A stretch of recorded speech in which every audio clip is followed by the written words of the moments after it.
한 주간도 평안한 주간이셨는지요? 이번 한 주간도 하나님께서 함께 동행하시는 귀한 역사가 있는 줄로 믿습니다. 오늘 하나님의 말씀 여호수아 5장입니다. 325쪽 여호수아 5장을 함께 합니다. 1절 말씀을 보니까요. 요단 서쪽의 아모리 사람의 모든 왕들과 해변의 가나안 사람의 모든 왕들이 여호와께서 요단물을 이스라엘 자손들 앞에서 말리시고 우리를 건너게 하셨음을 듣고 마음이 녹았고 이스라엘 자손들 때문에 정신을 잃었더라. 이렇게 기록되어 있습니다. 실로 놀라운 일이 아닐 수가 없습니다. 이스라엘 백성들이 홍해도 건너고 이제 요단을 건넜는데 그 흐르던 물이 멈추고 쌓여서 그리고 그 강바닥이 말라서 이스라엘 백성들이 다 건너갈 때까지 물이 다른 데로 흘러서 이스라엘 백성들이 하나도 물에 휩싸이지 않고 무사히 건넜다는 소식들이 가나안 땅 모든 왕들과 그리고 모든 나라 사람들한테 소문이 쫙 퍼진 겁니다. 이렇게 하나님께서 이스라엘 백성들에게 함께 하시는 그 역사를 들은 사람들이 이야기하기를 야, 이게 있을 수 있는 일이냐? 이렇게 서로 얘기하면서 마음이 녹았고 그리고 이스라엘들 자손들 때문에 정신이 혼미하였다. 이렇게 기록되어 있습니다. 실로 이런 사실들을 믿고 그 비과학적인 그 시대에 살고 있는 사람들이 얼마나 놀랍고 그리고 얼마나 정말 기절초풍할 일인지 우리는 짐작할 수가 있는 그런 장면입니다. 그렇다면 우리는 이 장면을 보고요. 읽고요. 그리고 이 역사적인 사실을 우리가 믿고요. 오늘날 우리 때문에 이방인들의 마음이 녹고 그리고 그들의 정신을 잃게 하려면 좋은 의미죠. 정신줄을 놓고 우리를 바라보며 입을 벌리고 어떻게 사람이 저렇게 할 수 있을까 하는 그 모습을 줄 수 있는 것은 무엇일까? 저는 곰곰이 생각해보고 또 예전에 기록한 것들을 찾아보면서 제가 느끼고 깨달은 건 이렇습니다. 그 전에 먼저 하나님의 살아계심이 하나님의 백성을 통해서 드러날 때 세상이 흔들린다는 것을 우리가 말씀을 통해서 볼 수가 있었습니다. 하나님의 살아계심이 우리 그 뒤에 삶의 그 아우라와 범접할 수 없는 거룩함이 즉 다시 말해서 생각과 언어와 행하는 모습이 세상과 다른 사람들의 모습으로 살고 계시는 그런 우리들의 성도의 삶 그리고 이러한 말씀을 듣는 저와 성도들을 통해서 이렇게 이스라엘 백성들이 가나안 복지 땅에 여러 왕들과 여러 나라 사람들이 정신이 혼미하고 정신줄을 놓고 그리고 정신이 혼미하였다는 그런 사건을 줄 수 있는 그런 사람의 삶이 되기를 주님의 이름으로 소원합니다. 자, 그러면 이렇게 하려면 오늘날 어떤 모습으로 살아가는 것이 과연 이방인들의 마음이 녹고 그리고 정신이 혼미할 정도의 삶인가 저는 곰곰이 생각해보고 무슨 거창한 것이 아니라 제가 생각한 두 가지를 정리해서 말씀드리고자 합니다. 먼저 첫 번째, 우리 그리스도인들의 가정은 자기와 배우자와 자녀들이 정말 주체 못하는 행복을 누리게 하는 사람이어야 한다라는 것을 말씀드립니다. 다시 말해서 기독교인이라면 그 기독교인의 호주가 되고 가장이나 어머니나 그 집안의 가장 어른은 넘치는 사랑과 행복감으로 주체할 수가 없어서 얼굴 모양이 바뀌고 얼굴이 누가 봐도 훤하고 빛나는 보석처럼 빛나는 얼굴의 소유자들이 되어야 한다. 저는 이렇게 말씀을 드립니다. 그것이 바로 오늘날 이방인 사람들의 마음이 혼미하게 하고 정신줄을 혼미하게 하는 그런 모습을 줄 수 있는 사람의 모습은 우리 기독교인들의 가정이 세상 그 어느 가정보다 행복하고 그 행복이 주체할 수가 없어서 사람이 쳐다만 봐도 행복이 넘치는 그런 모습으로 살고 있다라는 그런 이미지를 줄 수 있는 가정과 그리고 가정 그리고 어머니가 돼야 되겠다, 이렇게 저는 말씀을 드립니다. 두 번째로는요, 사람을 대할 때요 절대로 함부로 대하지 않고요, 누군가의 성장과 누군가의 회복을 주고 그리고 도움을 주고 아무도 쳐다보지도 않고 무시당하는 그런 사람을 잘 되기를 바라고 아무 조건 없이 그냥 도와주는 사람이 바로 이 시대에 마음이 높고 정신을 혼미하게 하는 사람이다. 저는 이렇게 말씀드릴 수가 있습니다.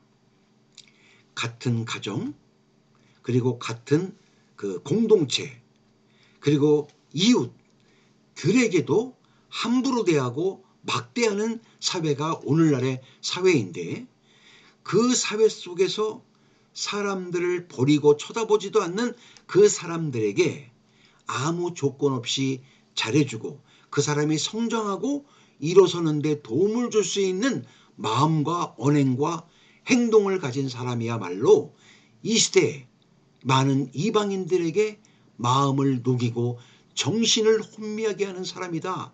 저는 이 두 가지를 우리 성도님들께 말씀을 드리고 싶습니다. 저는 바로 이것이 예수님이 말씀하신 내 하나님을 사랑하고 내 이웃을 내 몸처럼 사랑하라 하신 말씀이 바로 이 말씀이 바로 강령이라고 말씀하셨는데, 강령이란 다시 말해서 하나님, 예수님, 성령님의 기본이 되는 큰 줄거리다, 이렇게 말씀을 드립니다. 다시 한번 말씀을 드리면, 자기의 가정과 배우자와 자녀들이 주체하지 못하는 행복감을 누리게 하여 그들의 얼굴이 이 세상 무엇보다도 환한 꽃이 되게 하는 가정, 그런 사람, 또 사람을 함부로 대하지 않고 누군가의 성장과 회복과 도움을 주고 아무도 쳐다보지 않는 사람이라 할지라도 무시당하는 사람을 잘 되기를 바라고 아무 조건 없이 그냥 돕는 사람이야말로 이 시대에 이방인들의 마음이 높고 그들의 정신을 혼미하게 하는 사람이다. 저는 나름대로의 결론을 그렇게 얻고 말씀을 드립니다. 정말 하나님을 사랑한다면 사람을 아끼고 또 그 사람이 잘 되기를 바라고 또 소중히 여기는 태도다, 이렇게 말씀드릴 수가 있다고 저는 이 말씀을 드립니다. 이렇게 사는 사람의 모습, 사람에게도 칭찬을 받고 하나님도 기뻐하신다는 이 말씀에 남은 삶이 이렇게 적용될 수 있도록 온 마음과 힘쓰는 저와 우리 모두 되기를 주님의 이름으로 축원합니다. 네, 오늘 5장의 주된 말씀은 바로 첫 번째는 이거고요. 두 번째는 할례에 대해서, 그리고 세 번째로는 전쟁은 인간에게 속한 것이 아니다라는 그런 말씀을 먼저 드리며, 그 다음에는 하나님께서 무엇을 중심적으로 말씀드리냐면 바로 할례다, 이렇게 말씀을 드립니다. 할례라는 것은 육체적인 할례가 중요한 게 아니라 우리들의 영적인 할례를 더욱더 중요시 여기는 하나님의 말씀입니다. 이제 애굽에서 종살이할 때 모든 남자들이 할례를 받고 그 남자들이 홍해를 건너 광야에서 40년 동안 사는 그 동안에 하나님의 말씀을, 하나님의 음성을 청종하지 않아서 그랬습니다. 하나님의 음성은요, 뭐예요? 음성은 큰 소리로 외치지 않고 바로 옆에서 하는 얘기를 듣는 게 음성입니다. 이 음성을 청종하지 않았다. 들을 청자 쫓을 종자 듣고 행하지 않았다. 그래서 40년 광야 생활 동안에 모돌이 전부 다 그 사람들을 멸절하고, 그러나 그 광야 속에서 40년 동안 생활하면서 태어난 그 남자들을 할례를 받게 하는 하나님의 모습을 우리가 지금 보고 있는데요. 2절부터 우리가 9절까지 말씀을 우리가 보고 있습니다. 할례, 그 원래의 뜻은 그렇죠. 하나님께 속한 백성이다. 이런 의미를 가지고 있습니다. 다시 조금 더 해석을 하면요. 죄와 육체의 욕망을 끊어버리는 결단을 행하는 사람들의 모습이다. 세상과 구별된 거룩한 삶을 살겠습니다. 라고 다짐하고 행하는 예식이 바로 할례 예식인데, 이 육체적인 할례도 중요하지만 신명기 10장 16절에 보니까 너희는 마음의 할례를 행하라. 그리고 신약에서도 참 할례는 마음으로 하는 것이다. 이렇게 일러주면서 할례의 중요성, 육체적인 할례의 중요성이 아니라 마음으로 할례 받고 마음으로 하나님의 백성이 되고 마음으로 더 하나님의 말씀을 순종하고 청종하고 따르는 것이 더 중요하다는 그런 말씀을 우리가 보고 있는 것입니다. 이렇게 할례는 마음으로 쫓는 이 자세는 하나님께 속한 백성이고 죄를 끊고 마음이 변화되어서 순종하며 사는 사람의 모습이다. 이렇게 말씀드릴 수가 있는 겁니다. 하지만 모든 사람들이 완전 100점을 받을 수는 없지요. 그러니까 이 세상 사람 누구든지 전부 다 성화되어 가는 과정이지 완성은 예수님이 오시는 그날밖에 이루어지는 게 아닙니다. 그렇기 때문에 이 세상에 있는 모든 목회자나 장로님들이나 권사님, 집사님들이나 성도님들 모두는 성화되어 가는 과정, 즉 다시 말해서 죄를 끊고 마음까지 변화되어 순종하며 살겠습니다라고 다짐하며 점점 하나님의 말씀으로 가까워지는 삶이지 완성된 하나님의 걸작품, 하나님의 작품은 아니다라는 것을 알고, 나도 그렇고 모든 사람이 그러니까 우리는 그 사람들을 이해하고 사랑하고 포용하는 마음의 자세가 있어야 한다라는 것을 일러주고 계신 겁니다. 그렇기 때문에 세례를 받았다고 해서 어떤 하나님의 직분자가 됐다 해서 하나님의 말씀을 읽고 따르는 자라 해서 완전한 자는 이 세상에 한 사람도 없다는 것을 일러주고 계신 겁니다. 그리고 세 번째로는요. 이스라엘 자손들이 길갈에 진치고 이제 그 달 40일 저녁부터는 여리고 평지에서 유월절을 지켰는데 그 이튿날부터 그 땅의 소산물을 먹고 그날에 무교봉 볶은 곡식을 먹었다. 이렇게 말씀 속에 기록되어 있습니다. 다시 말해서 이제 광야 40년 동안의 생활 속에 하나님께서 하늘에서 만나를 내리고 바위를 갈라서 물을 먹여주셨지만 이제부터는 이스라엘 백성들이 땅의 소산의 것을 먹고 자기들이 우물을 파서 마시는 그 시작점에 있다는 것을 볼 수가 있는 것입니다. 이스라엘 백성들이 여리고 땅에서 처음으로 유월절을 지키며 이제 그들이 소산의 음식을 먹고 우물을 파서 마시는 그 시작점은 뭐냐? 하나님으로부터의 공급되는 것이 그치고 이제 이스라엘 백성들의 손수 움직여야 먹고 사는 그런 성숙한 단계에 이르렀다. 이렇게 말씀하고 있는 겁니다. 우리 인간 사회하고 똑같습니다. 제가 시골에서 목회할 때 보니까 고양이는 젖만 끊으면요. 한 달만 되면 이제 청소년기입니다. 그러기 때문에 자기들이 밥을 어디 가서 찾아야 먹어야 되고 그 엄마하고 헤어져서 혼자 독립생활을 하면서 이렇게 사는 모습을 많이 봅니다. 자식들도 마찬가지입니다. 초등학교, 중학교, 고등학교, 대학교 그 졸업하면 결혼하면 이제 부모님과 떨어져서 부모에게 도움을 줘야 되는 게 자식의 형편된 도리죠. 결혼했으면서 직장까지 다니면서 아직까지도 부모님께 기댄다면 그건 올바른 자식이 아니죠.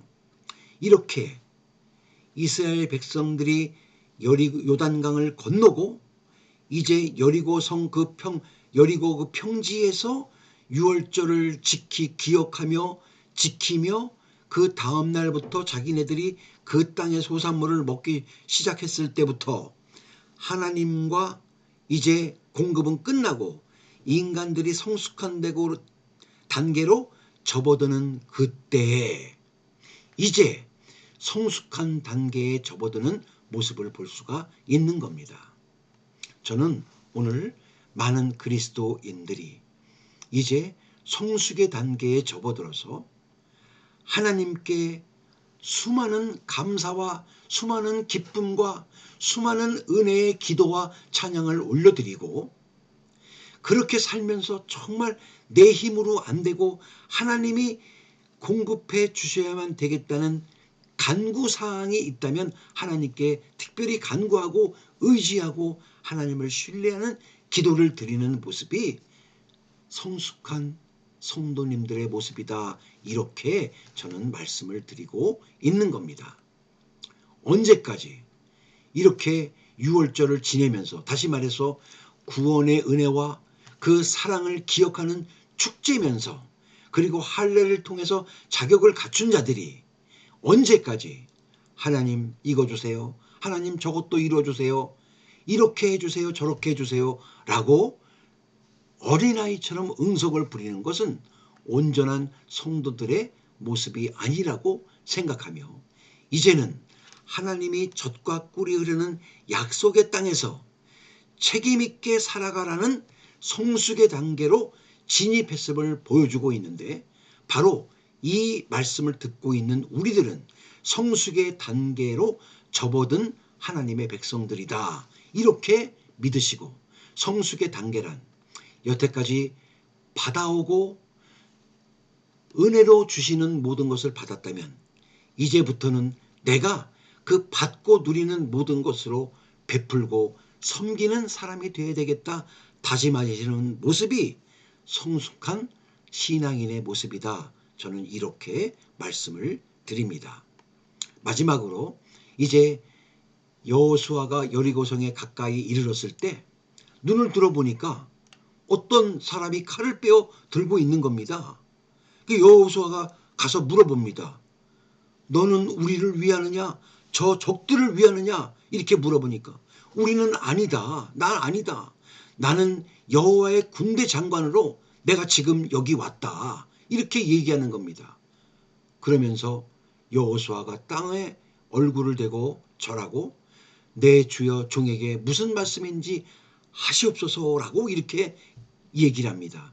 그러니까 여호와의 군대 장관이 여호수아에게 이릅니다. 내 발에서 신을 벗어라. 내가 선 곳은 거룩한 곳이다. 이렇게 여호수아에게 명령하니까 여호수아는 그대로 행한다라는 말씀이 오늘 마지막 읽은 말씀의 내용입니다. 여리고 성을 정복하기에 앞서 칼을 든 여호와의 군대 대장이 여호수아 눈앞에 나타납니다. 여호수아는 이야기합니다. 묻습니다. 너는 우리를 위하느냐 적을 위하느냐 이렇게 여호수아가 그 하나님의 대장이라고 하는 사람에게 물어봅니다. 아니다. 아니야.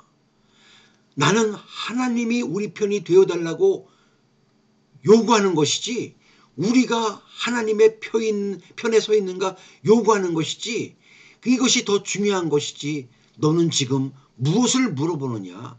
아니다. 네 질문이 틀린 것이다. 왜 네 편 내 편을 가느냐. 너는 하나님의 편이고 나는 하나님의 군대 대장이다. 이런 말씀을 일러주시면서 뭐라 그럽니까? 너 신발을 벗어라. 마치 모세가 떨기나무 아래에서 들었던 말씀과 똑같습니다. 이 전쟁은 여호수아의 전략과 전술이 아닌 하나님의 거룩한 전쟁이라는 것을 선포하며 이 편도 아니고 저 편도 아니요 오직 이 전쟁은 세상의 모든 일은 여호와가 이끄시고 여호와께로 말미암았다는 것을 일깨워 주면서 하나님의 백성, 하나님의 나라, 그 앞길에 있는 모든 일은 여호와 하나님이 인도하시고 함께 하시느냐에 따라 달린 것이지 사람에게 달린 것이 아니라는 것을 일러주고 있는 말씀입니다. 오늘 이 말씀을 읽으면서 내 힘을 의지하지 말고 하나님을 의지하라, 바로 이겁니다. 주어진 인생길을 가는 동안 하나님을 의지하느냐 아니하느냐, 그것이 최대의 관건이고 하나님을 신뢰하라는 강력한 부탁의 말씀이 오늘의 내용의 말씀입니다. 오늘 있었던 말씀을 정리합니다. 이방인들이 우리의 지금의 모습을 보고 정말 정신이 나가고 혼이 나갈 정도의 그런 믿음의 삶이란 무엇일까요?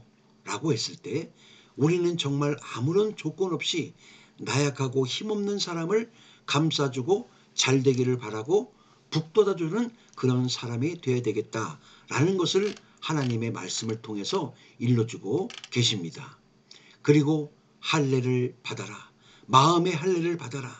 이 세상 사람들과 구별된 삶을 살고 나가는 것이 죄를 끊고 그리고 마음이 변화되어 순종하는 삶을 사는 것이 바로 하나님을 기쁘게 해드리는 삶이고, 그리고 6월절날 여리고 그 평지에서 음식을 먹으면서 하나님이 공급해 주셨던 그 일들은 이제 지나고 자급자족하는 성숙한 신앙인의 모습을 보여주시면서 우리도 이제 하나님께 받은 은혜와 사랑과 복들이 있다면 그것을 힘없는 사람들한테 나눠주고 섬기는 모습으로 살아라, 이렇게 일러주고 계시면서 또 마지막엔 이 땅은 내 편과 네 편이 아니고 적들을 위한 것이 아니고 하나님께서 함께 하시고 이끄시고 싸우신다는 것을 알고 하나님을 전적으로 의지하라는 말씀을 엿볼 수 있는 장면이 여호수아